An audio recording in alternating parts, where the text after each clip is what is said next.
I think this sport could be so much more than it is if it was just marketed better.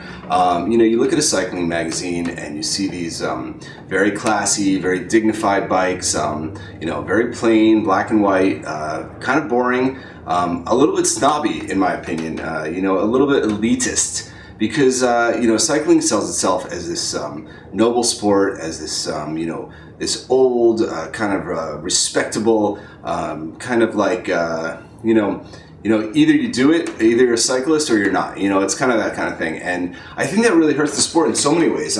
First of all, it's not a boring sport. You know, you look at this magazine, and it could be a golf magazine. No offense to anyone who plays golf, but you know, this is a sport that's exciting. It's dangerous.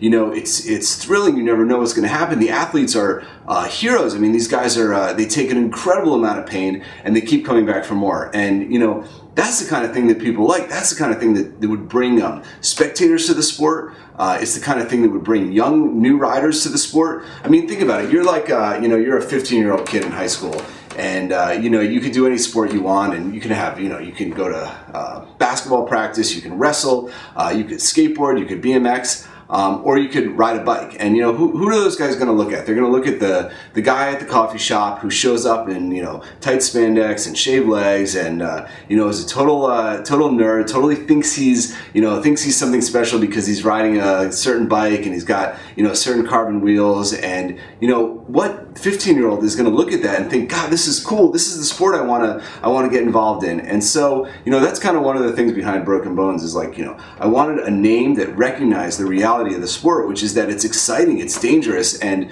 you know, the athletes should be respected for that. They should be acknowledged for you know, for the bravery that they have, and the you know, the glutton the gluttons they are for punishment. And so I think if we you know, we don't have to change the sport. We just have to open up aspects of it to the public that maybe they've never been exposed to before, and maybe that will be what will energize the sport. You know, bring a new crop of riders, bring a new crop of participants, so that the sport can grow, you know, into whatever it can become, whatever its potential is. I think it can be realized, but some things have to change.